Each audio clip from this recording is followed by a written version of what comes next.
Then अब पूरी screen आपको दिखाई पड़ रही होगी। Yes sir.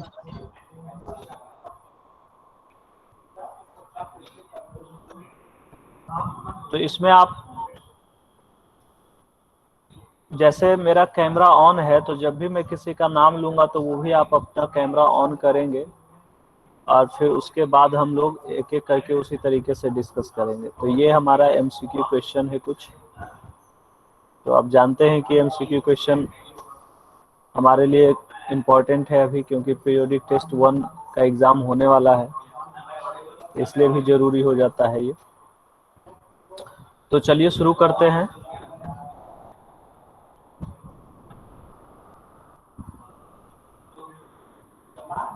When did the French Revolution started? French revolution कब स्टार्ट हुआ? आपके पास ऑप्शन है, सामने आपका ऑप्शन दिया हुआ है। तो जो भी कोई बताना चाहते हैं आप खुद अपना कैमरा ऑन करके आप बता सकते हैं। 1789। हाँ 1789। कौन बोल रहे थे, जरा आइए कैमरे पे। मुस्कान। चलिए ठीक है 1789। और एक कोई बॉयज बोला, वो कौन बोल रहा था?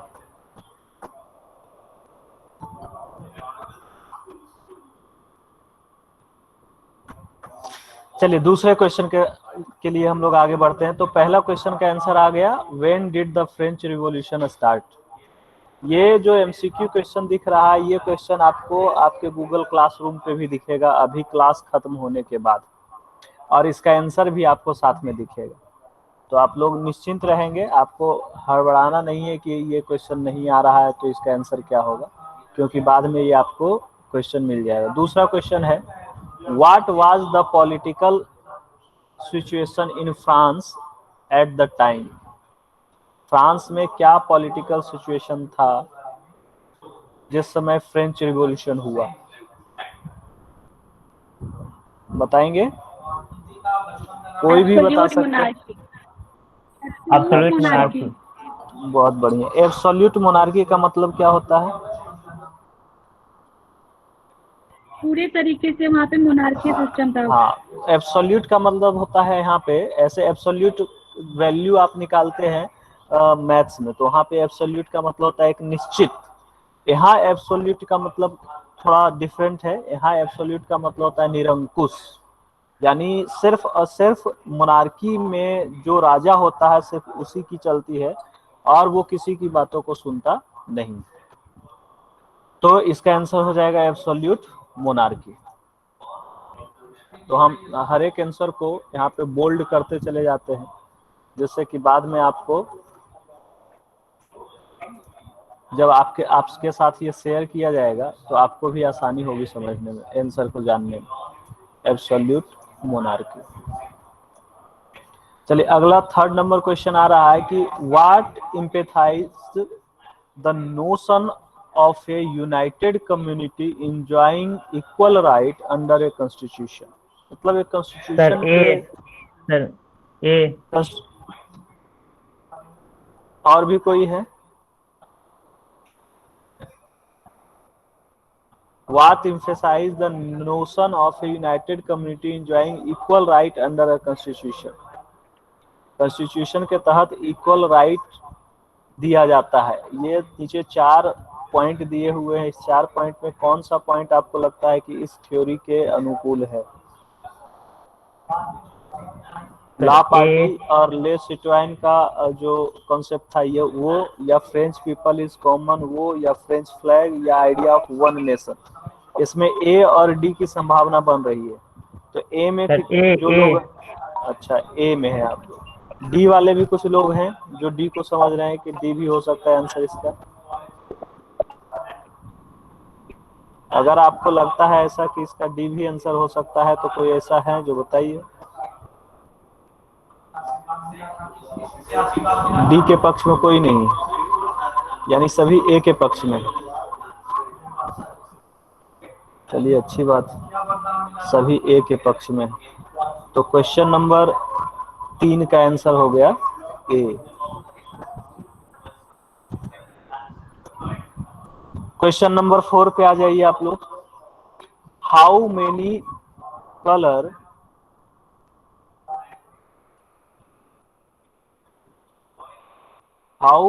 Colour did the new French flag have, यानी कि जो नया फ्रेंच फ्लैग बना उसमें कितने कलर्स थे?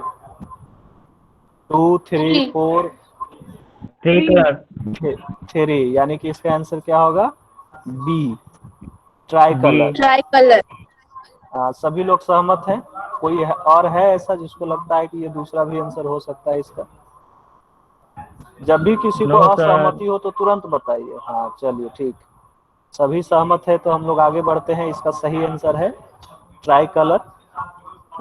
हाँ, कलर का जो कॉम्बिनेशन है वो इंडिया के कॉम्बिनेशन से थोड़ा अलग है। 5 नंबर में आ जाए हम लोग। बाई हुम was the state general elected? State general का जो इलेक्शन होता था फ्रांस में वो किन के द्वारा होता था? मेन एंड वीमेन के द्वारा? Active citizens. Active citizen. Active sir citizen, B. Active citizens का मतलब आप लोग जानते ही होंगे कि एक्टिव सिटीजन्स में वो लोग आते थे जो टैक्स पे किया करते थे। ये जो सरकार को टैक्स देते थे, कम से कम कितना? 3 दिन का 3 वेजेज जो days। एक मजदूर का 3 दिन का जो वेजेज है उसके बराबर अगर उनको टैक्स देने का क्षमता है तो एक्टिव सिटीजन वो कहलाएंगे, अदरवाइज वो एक्टिव सिटीजन नहीं। चलिए 6 नंबर क्वेश्चन में आ जाते हैं। What was the new name of the state general? State general का नया नाम क्या था? National assembly. National assembly. National assembly. C. State general का नया नाम आ गया था नेशनल असेंबली। चलिए ये भी सही है आपका, नेशनल असेंबली के नाम से ये जाना गया। अब देखिए नेशनल असेंबली को बनाने का जो मेन रूप से काम किसने किया था? तो थर्ड स्टेट के लोगों ने। थर्ड स्टेट के लोगों ने क्या किया कि जो पहले से स्टेट जनरल चला आ रहा था उसको उन्होंने खत्म कर दिया। किनका माइक? सुनिधि आपका माइक ऑन है, जरा ऑफ कर लें आप अपना माइक। हाँ ठीक है।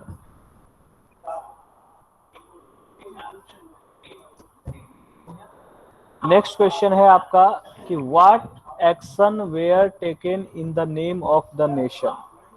किस तरीके का एक्शन लिया गया नेशन के नाम पे? आर्मी को बनाया गया, सोशल वर्क किया गया, या राइम्स कंपोज किए गए, ओथ टेकन यानी कि शपथ ग्रहण समारोह हुआ, और जो मार्टायर जो शहीद हुए थे उनके लिए कस्टम ड्यूटीज जो है वो एबॉलिश कर दी गई, ये हो गया। और एक है रेगुलर मीटिंग किया जाना। तो सी नंबर इसका आंसर। सी। चलिए बहुत बढ़िया, सी नंबर इसका आंसर है, Yes, सही है। 7 नंबर क्वेश्चन का आंसर सी है। नेक्स्ट आ जाइए 8 नंबर के क्वेश्चन में। What type of an administrative system was set up? किस तरीके का एडमिनिस्ट्रेटिव सिस्टम सेटअप किया गया? Federal administrative system, centralise administrative system, regional administrative system, या decentralise administrative system? Question number 8 का आंसर क्या होगा? कैसा सिस्टम वहां सेट हुआ फ्रांस में? तो आप जानते हैं कि क्योंकि वहां पे एक सरकार बनी और सरकार के पास सारी शक्तियां थी, और वो सरकार जो बनी थी वो सारी शक्तियों को एंजॉय करती थी, इसलिए उसको आप लोग कह सकते हैं कि वो एक सेंट्रलाइज्ड एडमिनिस्ट्रेटिव सिस्टम बना, जहां सारे पावर्स सेंट्रल गवर्नमेंट पे कंसंट्रेट करते थे और उसी के पास ये शक्ति थी कि वो कोई डिसीजन ले सकती थी। चलिए 9 नंबर क्वेश्चन में आ जाइए। Regional dialect were discourage and what become the common language of nation? France में अच्छा, रीजनल डायलेक्ट का मतलब क्या होता है यहाँ पे? लोकल भाषा। रीजनल डायलेक्ट का मतलब होता है यहाँ लोकल लैंग्वेज, तो लोकल लैंग्वेज को डिस्करेज किया गया, तो यहाँ पे फ्रेंच हो जाएगा इसका आंसर। सिंपल सा है, इस तरीके का क्वेश्चन रहेगा तो एकदम आराम से बन जाएगा, कहीं ज्यादा कोई प्रॉब्लम ही नहीं होगा इस तरीके के क्वेश्चन को बनाने में। What mission did revolutionaries declare as the destiny to the French Revolution? क्या है जो डिक्लेयर किया गया मिशन के रूप में? To liberate the people of Europe from despotism, to help the people of Europe to become nation. तो जो रिवोल्यूशनरीज थे उसने पूरे यूरोप के लिए क्या किया? फ्रेंच पीपल का तो किया ही किया, बाकी पूरे यूरोप के लिए उन्होंने क्या गोल सेट किया? तो नेशन स्टेट भी इस सही है, डेमोक्रेसी तो था ही एक मुद्दा उनका, और सॉवरेन स्टेट बनना था, लेकिन सबसे ज्यादा ये चारों कहीं ना कहीं कुछ ना कुछ सही है, सभी अपने आप में लग रहा है कि ऐसा क्वेश्चन का आंसर सही हो सकता है, लेकिन सबसे ज्यादा एप्रोप्रिएट आंसर कौन सा है, कोई भी बताएंगे? तो यहाँ पे है सबसे ज्यादा एप्रोप्रिएट कि इनका जो मिशन था फ्रेंच पीपल का, है ना, वो था कि to liberate the people of Europe, पूरे यूरोप के लोगों के को लिबरेट करना, साथ ही साथ उनको हेल्प करना एक नेशन बनने में, क्योंकि अभी तक जो मोनार्कियल सिस्टम चल रहा था पूरे यूरोप को, फ्रेंच रिवॉल्यूशन के बाद इसको एक बहुत बड़ा कह सकते हैं प्रोत्साहन मिला, एक नेशन स्टेट के रूप में इस्टेब्लिश होने में, एक डेमोक्रेटिक फॉर्म लाने में, सॉवरेन स्टेट के रूप में लाने में, ये सारे रूप में लाने में इनका एक काफी अहम योगदान था फ्रेंच रिवॉल्यूशन, या आप कह सकते हैं कि the legacy of French revolution के रूप में आप इसको देख सकते हैं। ऋतिक आप अपना ऑफ कर लीजिए माइक। फिर नेक्स्ट क्वेश्चन आते हैं, what happened when the news of the event in France reached at different cities Europe? जब फ्रांस में अलग अलग जगह पे न्यूज पहुंचा फ्रेंच रिवॉल्यूशन का, तो क्या हुआ? डिफरेंट सिटीज ऑफ यूरोप, यानी फ्रांस के इवेंट का जब न्यूज जो है अलग अलग सिटीज में पहुंचा, यूरोप के अलग अलग सिटीज में पहुंचा, तो क्या हुआ? There was tumult, the people did not know how to react, a student and other member of educated middle class began setting up Jacobin club, and there was confusion and dissatisfaction in the air. तो सी number यहाँ answer ज्यादा अच्छा होगा, appropriate है ये, कि students और member जो एडुकेटेड क्लास या मिडिल क्लास के जो थे उन्होंने क्लब बनाना शुरू कर दिया। यहाँ जैकोबिन ऐड कर दिया है, लेकिन अलग अलग जगह पे क्लब बनाने की शुरुआत हो गई फ्रेंच रिवॉल्यूशन के इवेंट के बाद, यानी कि जो देश अभी तक मोनार्की में चल रहे थे उनको भी लगने लगा कि वो भी एक नेशन स्टेट के रूप में एस्टेब्लिश हो सकते हैं। 12 नंबर क्वेश्चन में आ जाइए, what was the purpose of Jacobin club? France में जैकोबिन क्लब का क्या पर्पस था, क्या उद्देश्य था? तो डिमोरलाइज करते थे पीपल को? नहीं। फ्रेंच जो बोलने वाले लोग थे वो उनको डिमोरलाइज करते थे, उसके अगेंस्ट थे? नहीं। To hold activity and campaign, ये तो लग रहा है कि कुछ ये सही हो सकता है। And to socialize among different races, तो इससे ज्यादा बेहतर आपका सी नंबर है, ये एक्टिविटी चला रहे थे कि कैसे लिबरेट किया जाए देश को, कैसे मोनार्की से इसको मुक्ति मिले, तो 12 का सी हो गया आपका आंसर। 13 में आ जाइए, What was the result of the activities and campaigns held at the Jacobin clubs? तो ये लोग जो एक्टिविटी कर रहे थे या फिर जो कैंपेन कर रहे थे उसका क्या रिजल्ट मिला, क्या उनको देखने को मिला रिजल्ट के रूप में? तो पहला आंसर है prepared the way for the French army to move to different country, चलिए ये सही लग रहा है। They brought about unrest in the society, नहीं, ये कह रहा है सोसाइटी में अनरेस्ट ले आया, ये नहीं। They brought about crime and destruction, तो क्राइम एंड डिस्ट्रक्शन हुआ इसके कारण, नहीं, ये भी सही नहीं। And there was immediate peace, नहीं, एकाएक शांति तो एस्टेब्लिश नहीं हो सकता था, क्राइम था, डिस्ट्रक्शन भी हुआ, लेकिन वो एक पॉजिटिविटी ले हुए था, तो पहला आंसर आपका जो है वो ज्यादा अप्रोप्रिएट है। Prepare the way for the French army to move to different countries. Next question में आइए, which country did the French army move into. और कौन कौन से कंट्री में जाकर ये फ्रेंच आर्मी जो था वो काम किया।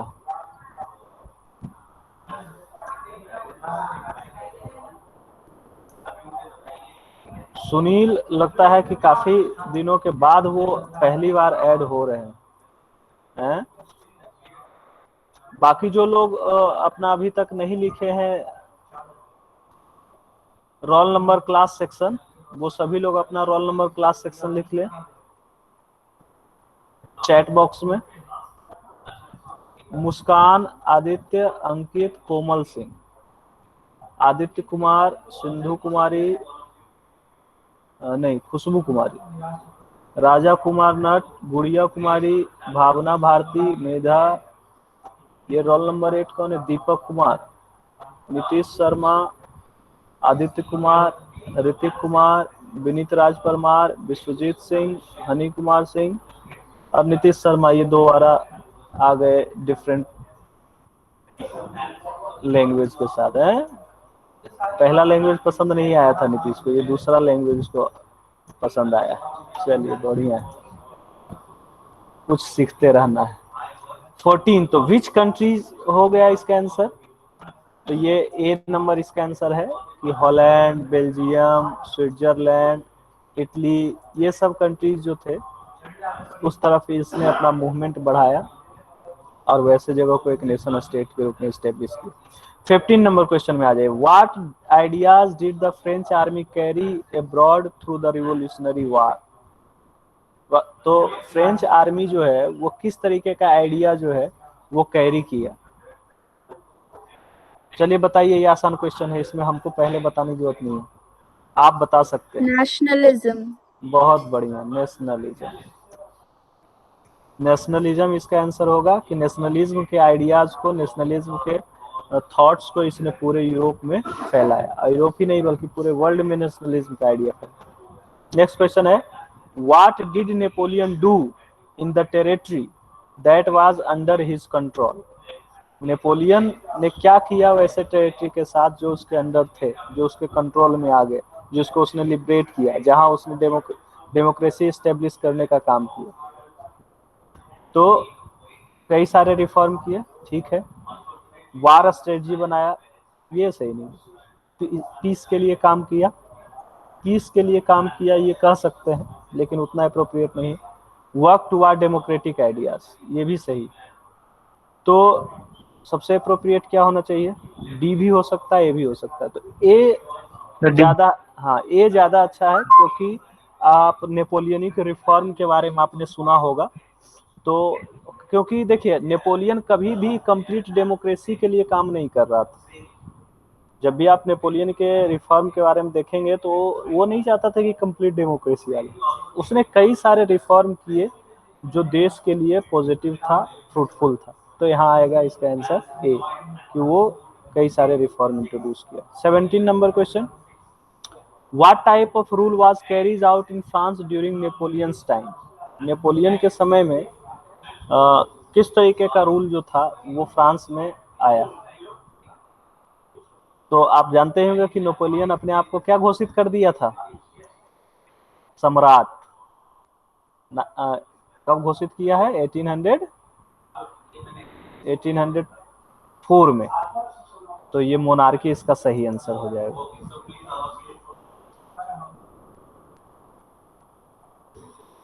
उसके बाद आ जाइए, Napoleon had no doubt destroy.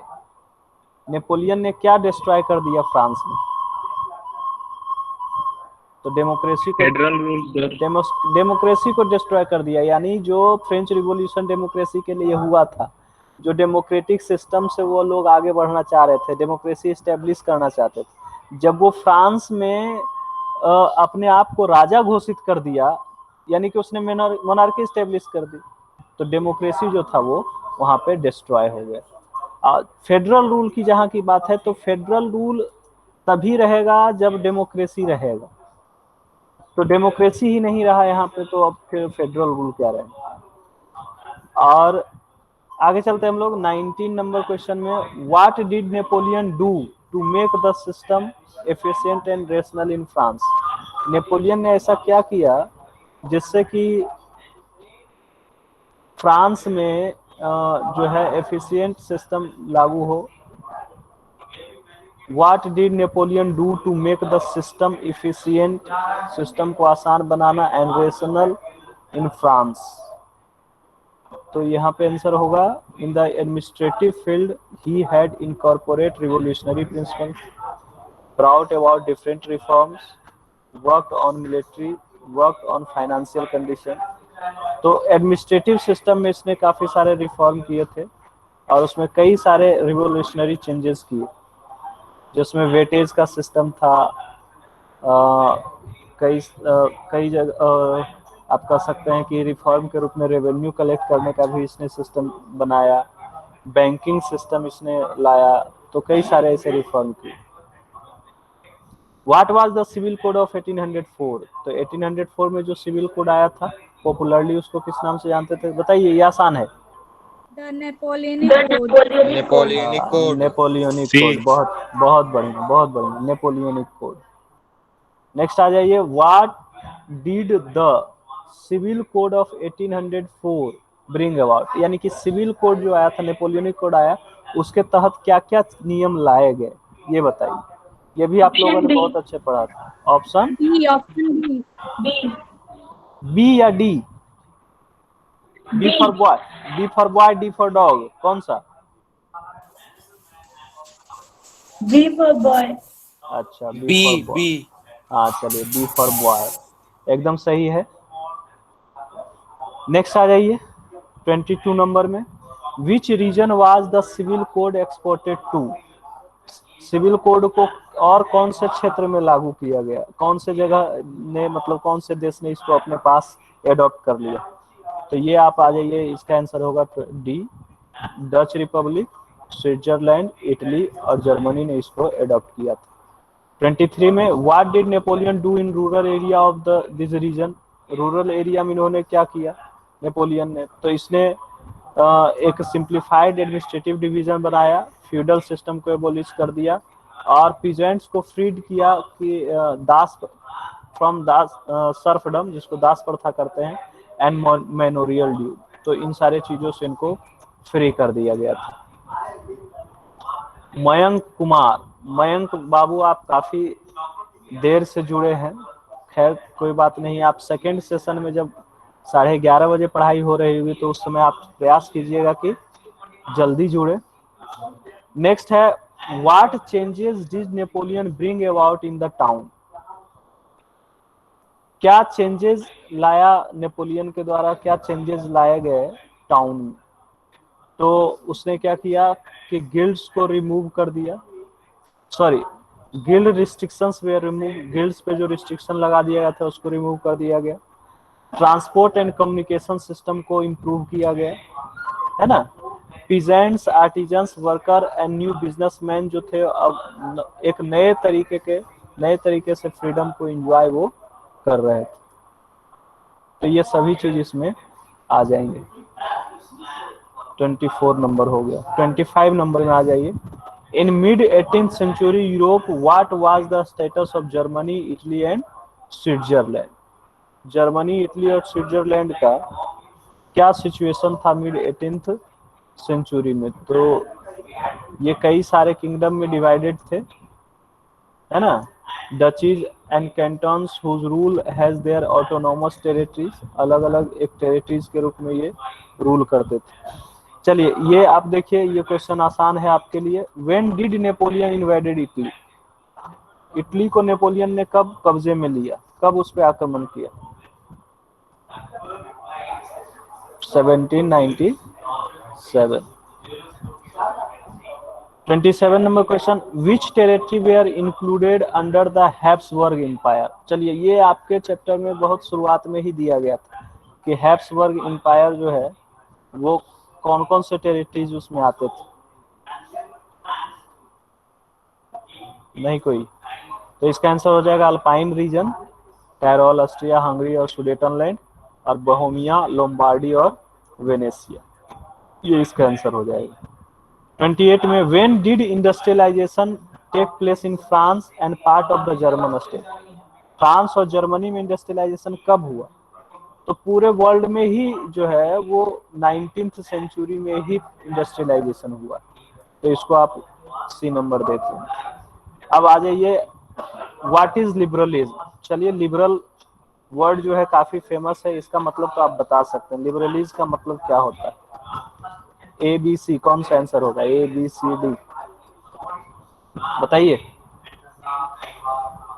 कोई भी बताइए एक आदमी। ए नंबर, बहुत बढ़िया। Option A. हाँ ठीक है, बहुत बढ़िया। ऑप्शन नंबर ए हो जाएगा इसका आंसर, लिबरलिज्म। लिबरलिज्म का मतलब होता है कि ये एक लैटिन वर्ड लिबर से बना है, जिसका मतलब होता है फ्री, है ना, freedom for the individual and equality of all before law.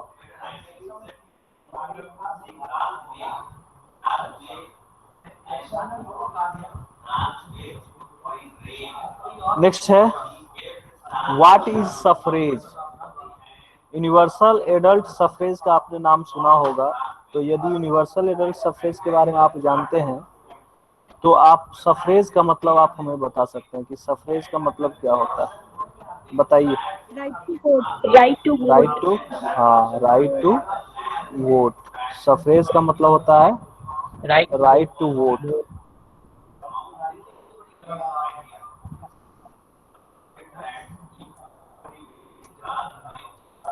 चलिए, नेक्स्ट क्वेश्चन है, in revolutionary France the right to vote and to get elected was granted exclusively.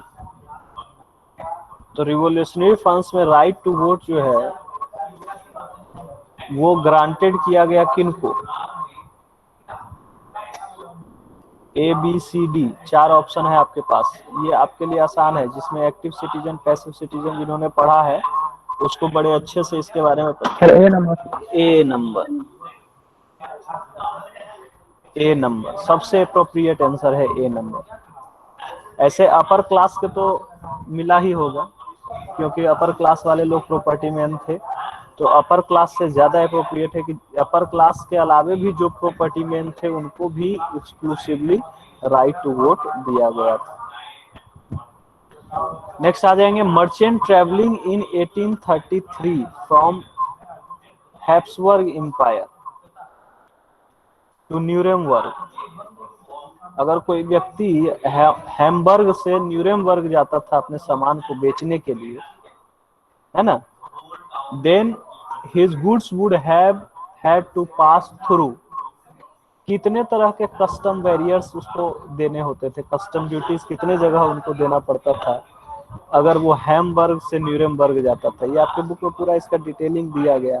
Germany के बारे में आपने अगर पढ़ा होगा, जब जर्मनी का यूनिफिकेशन की बात हो रही थी और जोल्वेरिन बनाया गया था, तो जोल्वेरिन देखिए नीचे नेक्स्ट क्वेश्चन में आ जाएगा जोल्वेरिन वर्ड का नाम।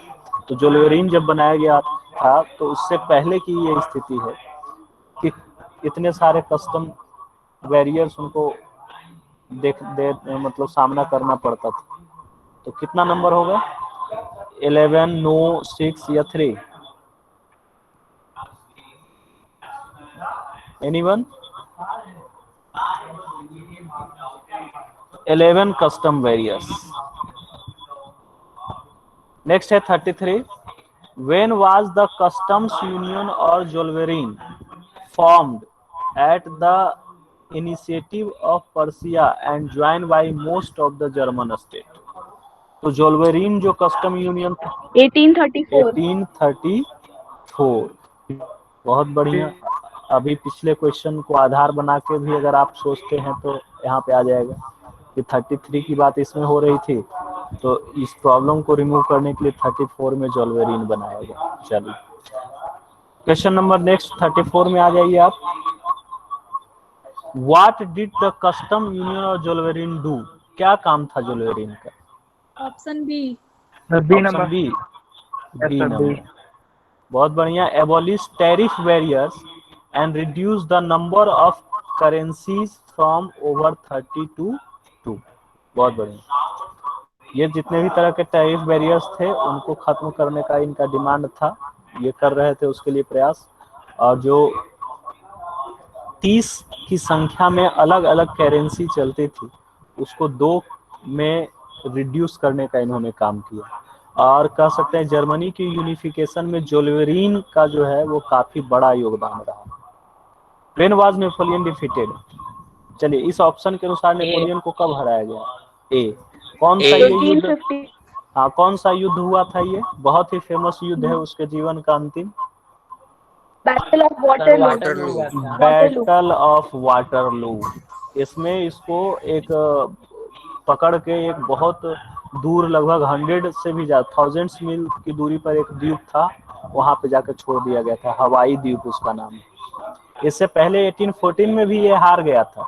उस बैटल का नाम था बैटल ऑफ लिपजिंग, और उस समय भी उसको एक द्वीप पे छोड़ दिया गया था। उस द्वीप का नाम क्या था? Saint Helena. तो उस हेलेना द्वीप पे जब इसको छोड़ा गया था तो ये क्या किया कि वहां से तैर के पार होके पहुंच गया था फ्रांस, और फिर से 1 साल के लिए फ्रांस पे अपना शासन स्टेब्लिश कर लिया।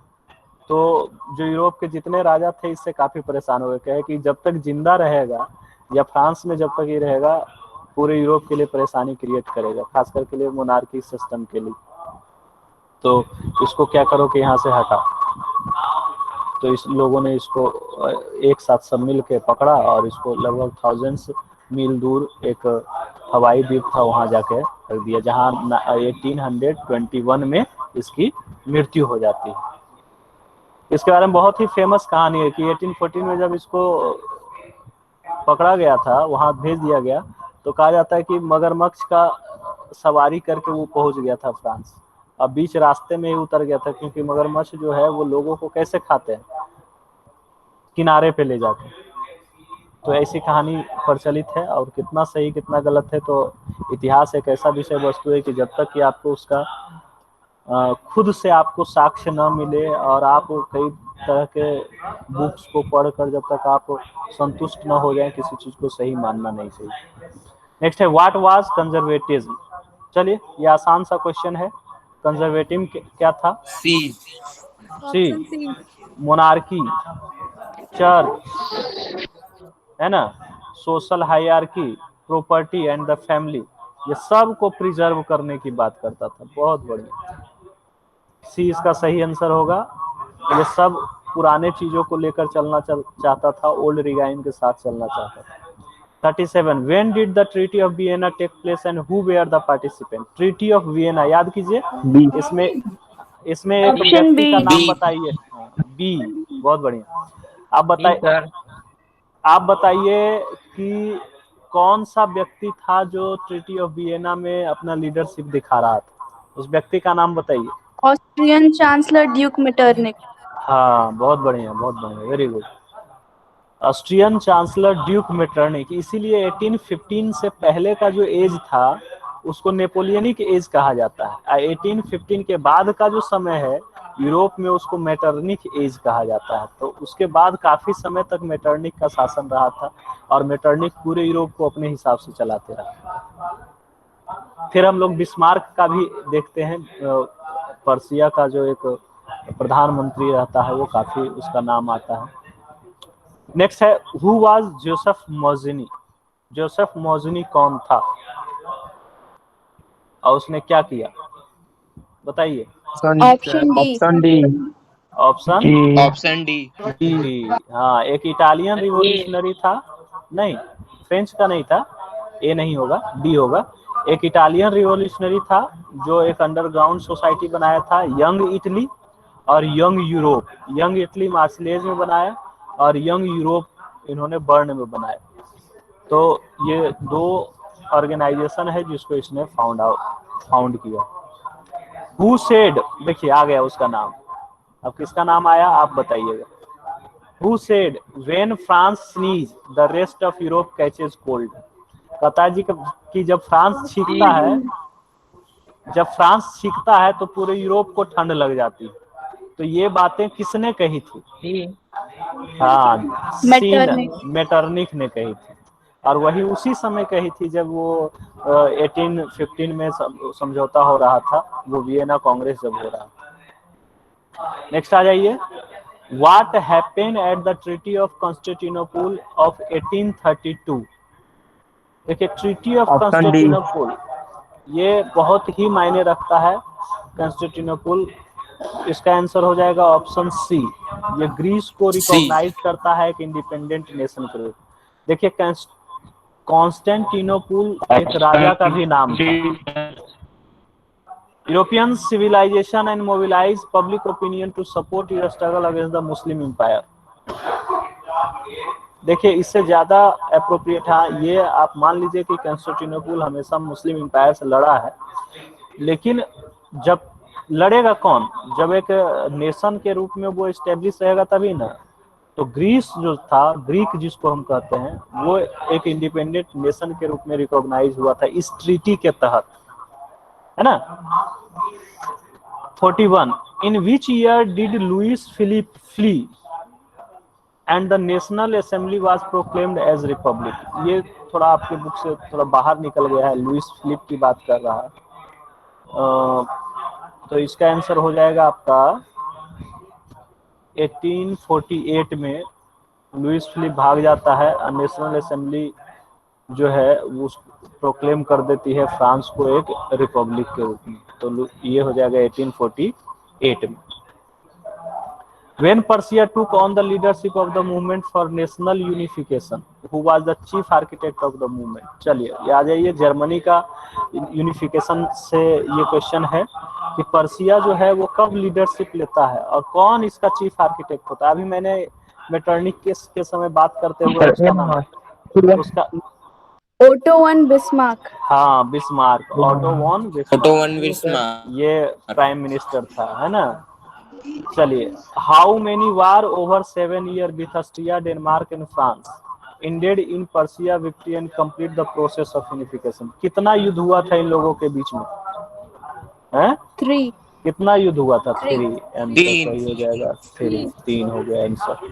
नेक्स्ट है, in January 1871 who was proclaimed German emperor in ceremony held at Versailles. 1871 में जर्मन एम्परर कौन था? In 18 January 1871 who was proclaimed German emperor. German emperor किसको बनाया गया? ये देखिए ये Kaiser William first. Kaiser William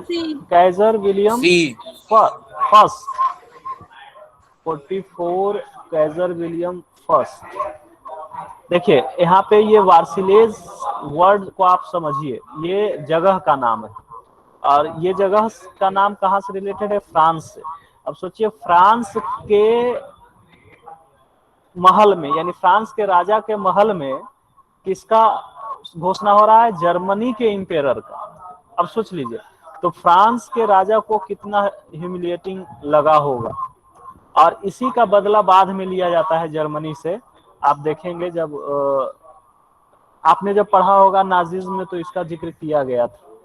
first World वार के दौरान जब जर्मनी हार जाता है तो इसी का बदला लिया जाता है वहां पे, और फ्रांस जो है वो इससे जर्मनी से काफी खार खाए हुए। नेक्स्ट क्वेश्चन है, who had sought to put together a coherent programme for a unitary Italian republic in the 1830। 1830 में कौन जो था वो इटली के इटालियन रिपब्लिक के यूनिफिकेशन की बात कर रहा था। गियुसेप्पे माज़िनी। अभी हम लोगों ने पीछे पढ़ा है इसके बारे में कि ये एक इटालियन था जो यंग इटली और यंग यूरोप नाम के संस्था का संस्थापक था। इन 1861 किसको प्रोक्लेम किया गया इटली के राजा के रूप में? Victor Emmanuel second. बहुत बढ़िया, विक्टर इमैनुअल सेकंड को राजा के रूप में प्रोक्लेम किया गया। 47 is perhaps the most celebrated of Italian freedom fighter। Italian freedom fighter के रूप में सबसे ज्यादा किसको माना जाता है? ABCD बताइए। 47 नंबर देखिए, जोसेफ मोज़नी का भी नाम है और जोसेफ गैरिबाल्डी का नाम है। दो नाम यहाँ पे इटली से है, लेकिन किसको माना जाता है most celebrated Italian freedom fighter? तो उसमें नाम आता है जोसेफ Giuseppe Garibaldi. गैरिबाल्डी का। इसको इटालियन तलवार भी कहा जाता है। इटली के स्वॉर्ड के रूप में इसको माना जाता है, क्योंकि इसने फ्रीडम फाइटर्स के रूप में इटली में अपनी लड़ाई लड़ी। Which area was the most serious source of nationalist tension in Europe? चलिए, ये तो मतलब लगभग सबको पता होगा ये आंसर, कि कौन सा एरिया जो था यूरोप में पूरा टेंशन का कारण बना हुआ था, सबके लिए टेंशन का कारण बना हुआ था। बताइए, southern Europe, mid Europe? Balkan states. हाँ, बाल्कन स्टेट्स। बाल्कन स्टेट्स इसका नाम आंसर सही होगा। और बाल्कन स्टेट से एक वर्ड भी बना है। देखिए इंग्लिश में वर्ड कैसे फाउंड होता है। अभी अगर आप बात करेंगे किसी के डिवीजन की, अलग अलग होने की, तो बाल्कनाइजेशन, यानी कि कोई देश का अगर बंटवारा की बात करते हैं तो उस देश के बंटवारा के रूप में जो इंग्लिश वर्ड यूज किया जाता है, कि देखो रसिया का बाल्कनाइजेशन हो गया। बाल्कनाइजेशन हो गया मतलब वो कई खंड में टूट गया। तो जब भारत हमारा देश आजाद हो रहा था तो हमारे देश को भी बाल्कनाइजेशन का प्रयास किया गया था। 563 स्टेट्स में अंग्रेज बांट कर चले गए थे, लेकिन अंततः हमारे देश को बचाने का काम सरदार वल्लभ भाई पटेल ने किया, लेकिन एक जगह पे वो जाकर मार खा गए महात्मा गांधी के दबाव में आकर, और भारत का बंटवारा इंडिया और पाकिस्तान के बीच में हुआ। तो महात्मा गांधी, जवाहरलाल नेहरू, अली जिन्ना, इन लोगों का जो रवैया था, एटीट्यूड था सत्ता के प्रति, महात्मा गांधी को तो कह सकते हैं कि सत्ता का लोभ नहीं था, क्योंकि कई सारे चीजों में देखने को मिलता, लेकिन मोहम्मद अली जिन्ना और जवाहरलाल नेहरू के सत्ता के लोभ के कारण हमारे देश का दो भाग में बंटवारा हुआ। और ये दोनों, जितना मोहम्मद अली जिन्ना रिस्पॉन्सिबल थे, उतने ही रिस्पॉन्सिबल हमारे नेहरू जी भी थे हमारे देश के बंटवारे के लिए। धर्म के नाम पे हमारे देश को बांट दिया गया, और आज सभी सेकुलरिज्म का राग अलापते हैं। 49 Each power, Russia, Germany, England, Austro-Hungary, was keen on countering the hold of other power over the Balkan. This became one of the major reason for. तो रसिया, जर्मनी, इंग्लैंड, ऑस्ट्रो हंगरी, ये सभी लोग जो थे Balkan के क्षेत्र को देख रहे थे। क्या बताइए मेजर रीजन क्या था?